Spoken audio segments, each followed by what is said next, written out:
ഗുണ്ടയെ കാപ്പ നിയമപ്രകാരം ജയിലിലടച്ചു.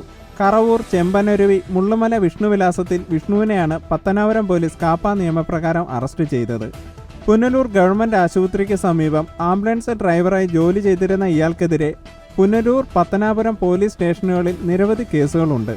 അടിപിടി, മയക്കുമരുന്ന് കേസുകളിലും പ്രതിയായ ഇയാൾക്കെതിരെ പ്രായപൂർത്തിയാകാത്ത പെൺകുട്ടിയെ ലൈംഗികമായി പീഡിപ്പിച്ചതിനും ഹോസ്പിറ്റലിൽ കയറി നാശനഷ്ടം ഉണ്ടാക്കിയതിനും ആംബുലൻസിൽ കഞ്ചാവ് കടത്തിയതിനും ഉൾപ്പെടെ നിരവധി കേസുകൾ നിലവിലുണ്ട്. സ്ഥിരമായി സാമൂഹ്യ വിരുദ്ധ പ്രവർത്തനങ്ങളിൽ ഏർപ്പെട്ടിരുന്ന ഇയാളെ കൊല്ലം ജില്ലയിൽ പ്രവേശിക്കുന്നത് വിലക്കിക്കൊണ്ട് തിരുവനന്തപുരം റേഞ്ച് DIG ഉത്തരവ് ഇറക്കിയിരുന്നു.